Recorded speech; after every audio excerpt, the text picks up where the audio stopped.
Okay, Q&A part 2. Let's do this like Brutus. Okay, so if you can already tell, it looks like it's a lot different later throughout the day. But that's because I did stop what I was doing because I had a band assessment today. If you guys haven't known, I love band. I love music. I'm in the marching band, and we had a wind ensemble assessment. And for those of y'all who know band, we had the 3 judges. The first judge gave us a 1. Second judge gave us a 1. Third judge gave us a 2. Ugh, strict. And then a sight reading judge gave us a 1. Overall, we got a 1. 1 is usually the best. 1 is the best score, and like 5 is the worst, or something like that. But yeah, I just wanted to continue that. So now we're going to continue back with the Q&A. So now we're at what roller coaster do you think Alton Towers will get next? And honestly, that is a good question. In honest opinion, I have no idea what they could do. I think another roller coaster. I think a B&M Wing Coaster is probably likely. They have a lot of other roller coasters that are just made by B&M, like the Oblivion, and I think they have Air. I think it is. I'm not really known with Alton Towers as much as some of the other parks in Europe, but I'm guessing another B&M roller coaster. If Six Flags bought Cedar Fair and Cedar Fair bought Six Flags, what do you think each brand would do? Okay, so first of all, Six Flags would, like I said earlier, would stop with the B&Ms and start doing RMCs and adding 4D roller coasters at parks, and of course adding Larson Super Loops in.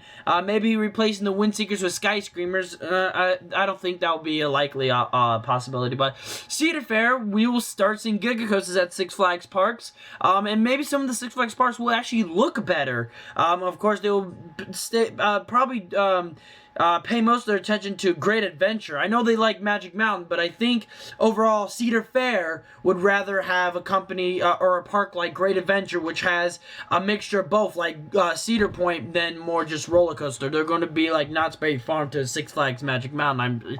Is what I'm guessing. Of course, we'll see all the Six Flags names dropped, and of course, we'll see on the Six Flags, I will see like Six Flags Cedar Point, or Six Flags King's Dominion, or Six Flags Dominion, Six Flags Island. That would actually not be a bad name, but yeah.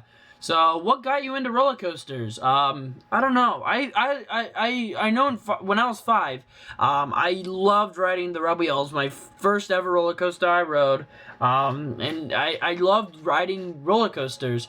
But it wasn't until 2013 when I rode my first looping coaster. It was Super Duper Looper. I know.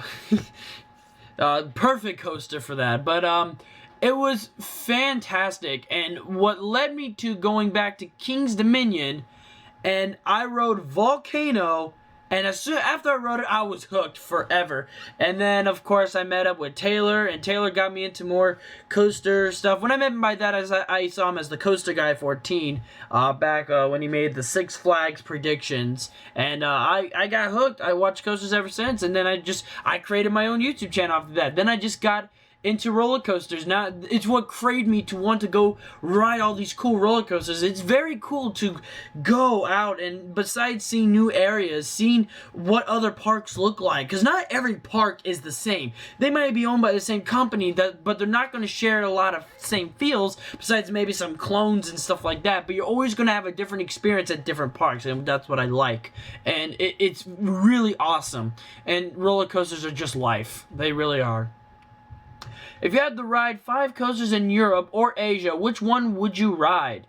First one I would choose would be in Abu Dhabi, and that is Formula Rossa. Second would be Flying Aces. Third would be Expedition G-Force. Oh my gosh. And then fourth is Helix.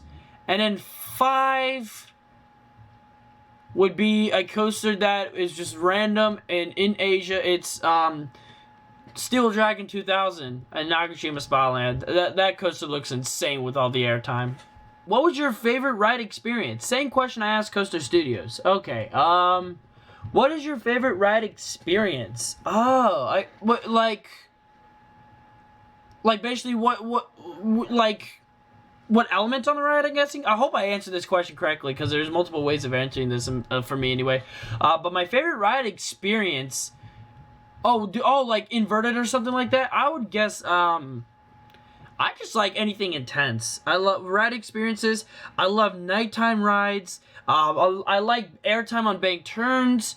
I like very sharp bank turns as well, like El Toro, Intimidator 305. I love inversions. Inversions are good.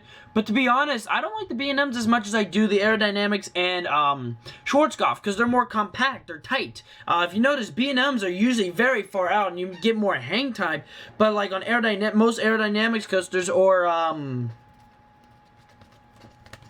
Schwarzkopf, it's more compact. So you're getting compressed in your seat more. So yeah, my favorite ride experience would have to be something very intense, with nice airtime and bank turns, kind of a mixture. Anyway, what is my top roller coasters of the ones that are here? So there's El Toro, Maverick, Millennium Force, Expedition G-Force, Top Thrill Dragster, Keen to Ka, Colossus at Heidi Park, T-Express, Superman Ride of Steel, and there's Superman Ride of Steel, and Superman the Ride, Intimidator 305, Volcano the Blast Coaster, Furious Baco, Stealth, Storm Runner, Fahrenheit, Colossus at Thurrock Park, Sky Rush, Goliath at Wallaby Holland, Flying Aces, Taron, Cheetah Hunt, Formula Rosa, and American Eagle. Okay. So, of course, American Eagle, I think that's a weak, it's fun, but out of all the ones that you put here, I think it's weak. Okay, I'll just say this. The number one in this would be Superman the Ride, then Intimidator 305, then Sky Rush, then Maverick, then El Toro, then Colossus, and then Millennium Force. Or Maverick, then Millennium Force, I'm just going to leave it at that. And then Expedition G-Force is in them. Alright, so what amusement park would you want to visit that you haven't yet? Also, what was your best and or worst experience at a park? So to answer the first question, what amusement park do you would you want to visit that you haven't visited yet? And this is a park I don't know when I'll ever visit, like, because it is just like, I think it might be impossible. I don't think I'll ever be able to go to this park. But if I ever find the funds to do it, I would go to Ferrari World. I think that place just looks fantastic. I really would love to go out to Abu Dhabi just to visit the place. Besides all the awesome roller coasters, see all these cool rides, and just be at an indoor amusement park that looks good. It looks like it's like an theme park, excuse me, a theme park, not an amusement park. So, amusement park wise in the US, I would say Six Flags Magic Mountain. That park looks insane. What is my best, worst experience at a park? My best experience, even though it's definitely not my favorite, but it's one of my favorites, and that's Busch Gardens Williamsburg. My best experience was the 4th of July. And oh my gosh, the atmosphere was insane. It really was like visiting an old friend. You just had that feeling of happiness, and it warmed you and made you smile, and it wanted to make you feel like this is a park that you will never forget. It really delivers, and fantastic food, rides, roller coasters, and my worst experience would be Universal Studios Florida. I did not like that park. The theming looked like a city. It was basically you're in a town, and it felt weird, and it was hard to get the only thing that was really fun, to be honest, about that park was the Wizarding World area, Diagon Alley, excuse me. That was the only good part. That's the part I hanged out mostly in the park. Everything else was just like, what is this? Like, what is this? This doesn't feel like an amusement park. It's just roller coasters in a city. It really does. I didn't like it. I'm sorry for all you Universal Studios fans out there. What is the dumbest thing you have seen at a park?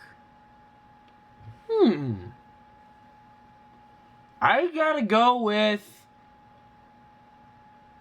my home park, Six Flags America. This was back in 2013. It was my second time ever on Mind Eraser, and this is what made me hate the ride. Actually, was not because of how bad it is. It's because of this one experience. This dumb guy next to like a kid said, "Hey, I'm going to take off my seatbelt," and he takes off his seatbelt. And this is what's happening while we're climbing up the lift hill. So in the station, they're like, "His seatbelt's down. Press the A button," and the ride operator's like, "Bam."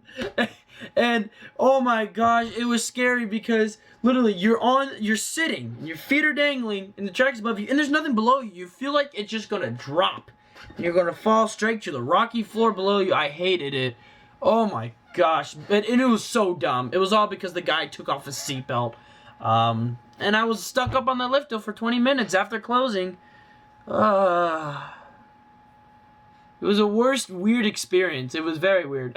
But the other dumb things I've seen is like someone puking on Rebel Yell, and then someone saying, "You should have done another hurler because you hurl."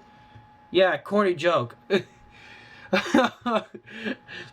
What do you use to keep track of your coaster credits? So, alright. Got really quiet. This is what I use. Notes app on my phone. The best thing ever. As all my stuff, it's going straight down. Same for amusement parks. I got just a whole list of them. Very awesome. What coaster outside of the US do you want to ride the most? Formula Rosa, hands down. Like, yeah, I mean, come on, there's all these tall coasters, but I want to ride Formula Rosa, man. That ride is insane. Are you disappointed in your home park?